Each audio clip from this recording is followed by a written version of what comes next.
sometimes you have a few minutes and you can make it pay. I have to say, when I was younger, when I only had a few minutes, my tendency would be to say there's not enough time to accomplish anything, so I wouldn't practice. Things changed dramatically when I got a job at a college, conservatory, and needed to find opportunities to practice, whereas in graduate school I had endless opportunities to practice. So my 5 minutes and my 15 minutes often had to be where it counted. So right now I have a very limited time, and I want to just go back and review some of the Prokofiev 6 last movement. I had been working fairly intensely in the section, second vivace, on measures 229 and beyond. Actually, 237 is where the theme comes back in F-sharp minor. And I just want to check some of the work I had been doing yesterday. I made a lot of revisions yesterday. I want to try to seal the deal today. So here we are in F-sharp minor. I see two fingerings marked. And I think for now I'm going to choose the bolder, later fingering, which is 5-3-1 in the left hand, and 1-2-4 in the right hand.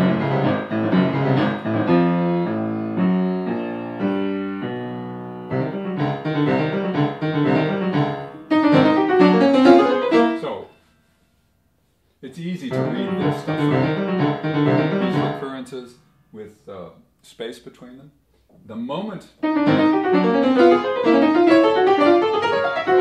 if I do it slowly enough, I could do that too, but I don't know it well enough to just be able to toss it off. So it's from this point, or even approaching it, because there's a significant shift of position, so I need to take care of that.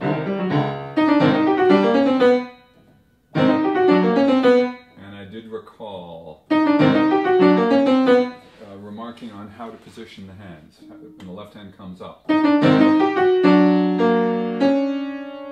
Right now they are overlapping, the thumbs are overlapping, but the notes or the keys are not overlapping, because the bottom note in the right hand is D, the top note in the left hand is D flat. So physically speaking there's an overlap, musically speaking there isn't.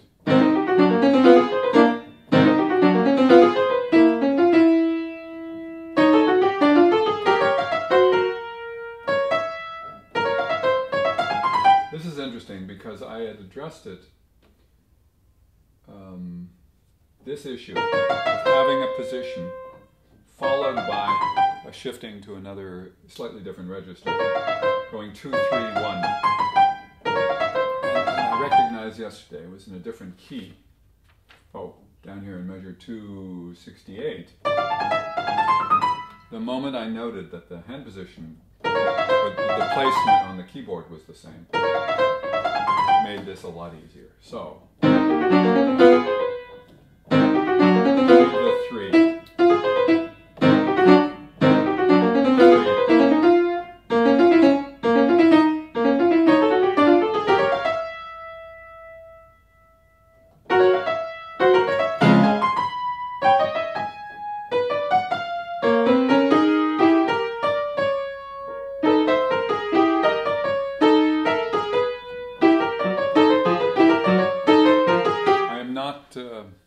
Upset with the fact that this isn't working that well. This is a section that I addressed as being a coordination issue, hands together issue, and I didn't really play it hands together a lot. I found a way of executing it fairly well, one hand at a time. But as I discovered in a later section, I had to even revise some fingerings so that they would suit hands together. I did that in measure 271 and subsequently. But I don't know that I've done it here.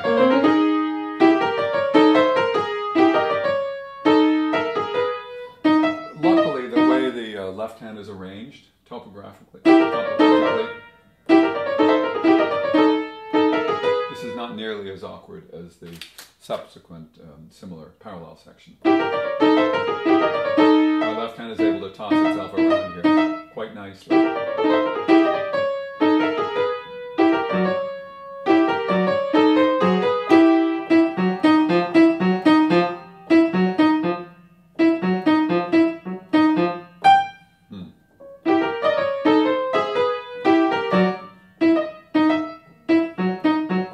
Oops.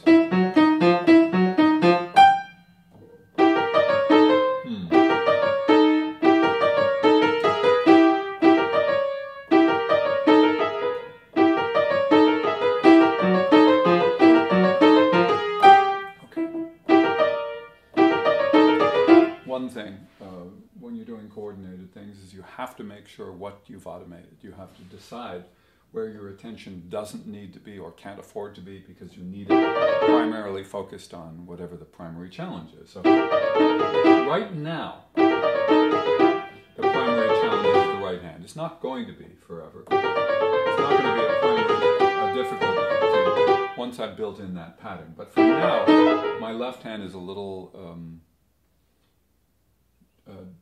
distracting, shall I say. Just the fact that it's there and it's asking me to do stuff. And now, when I know it better, as I'm starting to, whoa, I couldn't quite make that leap without my eyes, or without a little time, or without at least saying G. There it is.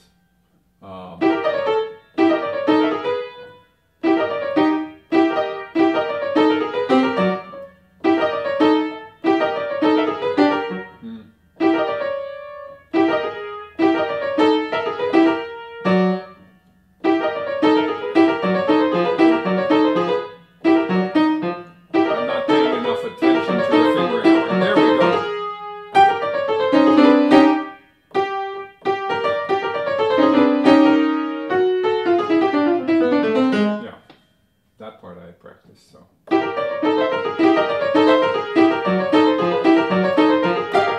didn't have time to get you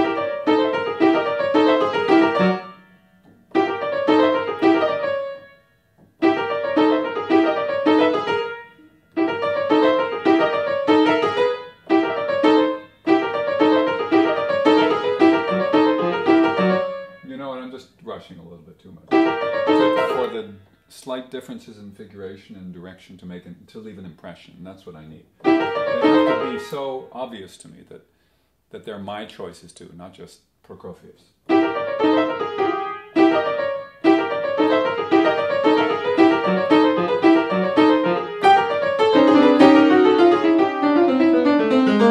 Almost, yeah.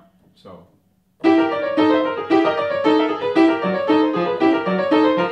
Okay, I need to feel free enough in what I just did, which is starting to sound much more comfortable. So I have time to shift my attention visually down to here, or to play it all from memory. G.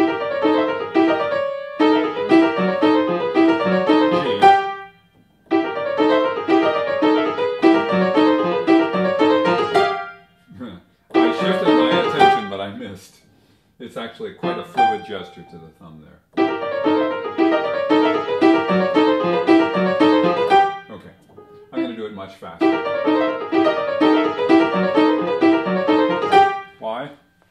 It'll never be played that fast. This is not the nature of this vivace, but I wanted to be so beyond my ability to think little thoughts and tell myself little things, to check whether my body and my mind were both relaxed enough to be able to just accept that learning, and it was. They were. Well, I knew. As you can see, there's a fluency there that I will fairly shortly learn to trust, but that's the kind of fluency that I'm looking for. Anyway, I'm going to go back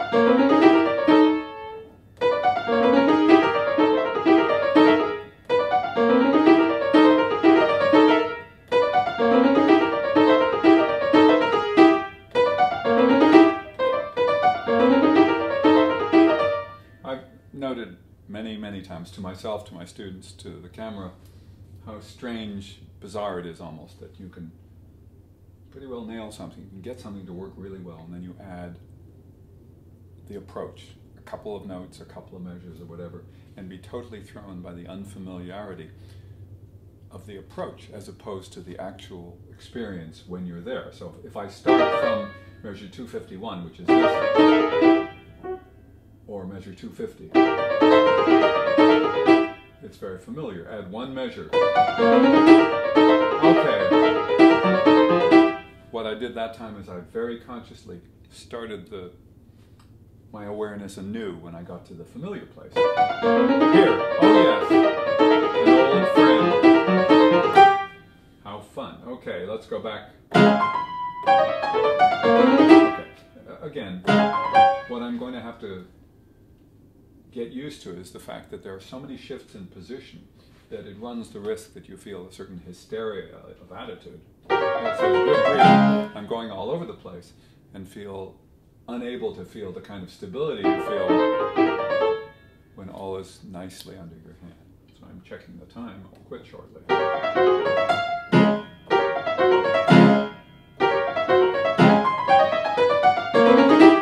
bad. Let's see.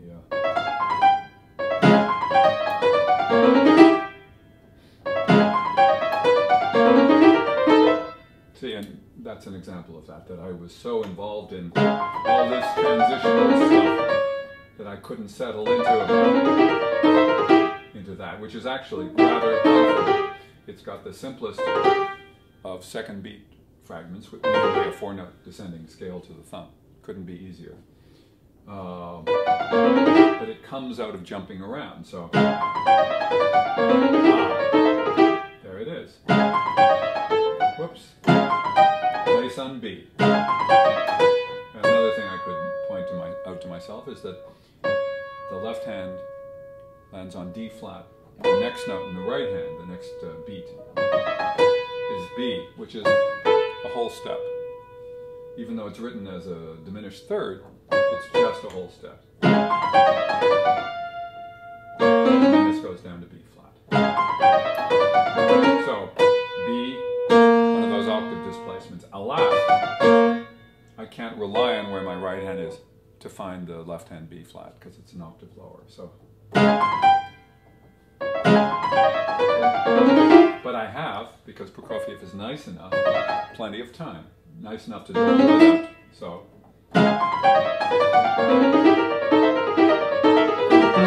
lo and behold.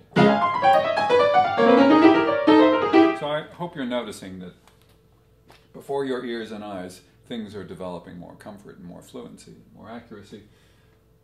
It's all in here. Admittedly, my body is getting used to this, but it's that connection that enables me to sort of breathe a sigh of relief, to sort of sink into what I'm asking myself to learn.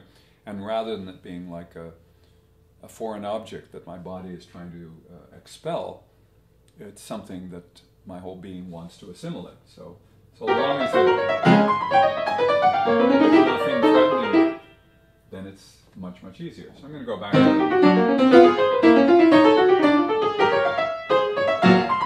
that wasn't great, but I'm into my familiar territory, which is starting to serve me much better here.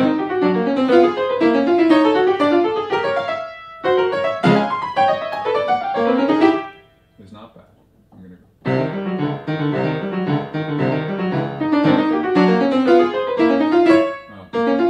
I should note. Some of these, when it goes to a black note, I'm going with the second finger and thumb. When it goes to a white note, the top of the triad, I'm going with thumb. So the first one is a second finger, the next two are white notes, so I'm going to use the thumb.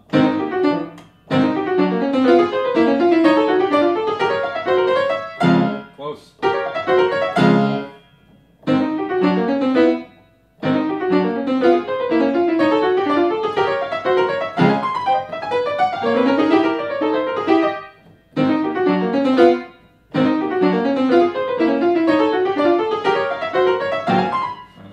Should have taken the time to set my left hand up, because it's certainly not only a big leap, and I only have a half beat for it, but it's also to a chord, an extended hand position chord that requires my hand to be set up well in advance. It's not the sort of chord that you would want to grab from the air, flinging yourself through the air.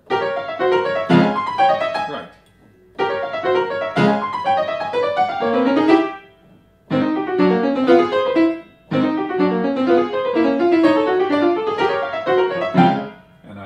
Probably needed to look, or at the very least be aware. No, be aware of the sensation.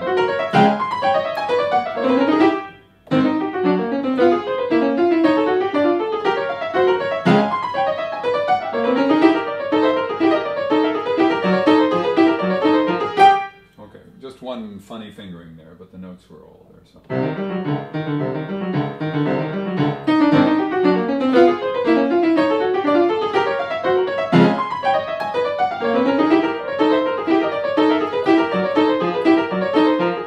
I must add, what I was starting to think was I wasn't using the fingering I had marked. I had marked these alternating, shall we call them sevens? I was going 1, 5, 2, 5, 1, 5, 2, 5. But at that time I found myself just doing 1. And I don't want to be pig-headed, you know, about it. In other words, if my body just naturally goes to 1, I'm not going to have my mind override it and say, but I chose a much more brilliant fingering, the 2. I'm going to do whatever comes as naturally as possible. So.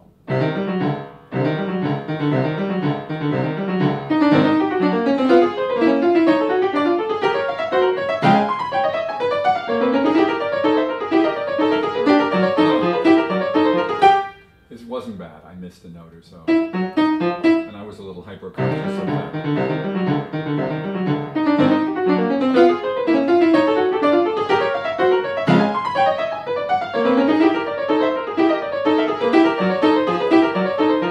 Okay, that settles that. The 2 is sort of a smart alecky finger. It sounds smart. It was smart in isolation. It's certainly not worth it. I'll just turn my hand over. Okay, pat myself on the head and on the back. Sense of accomplishment that this particular fragment of this particular section is starting to gel, which is a good thing.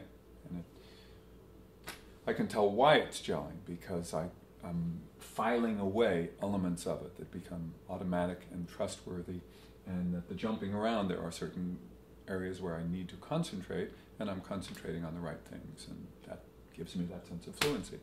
So we go from there.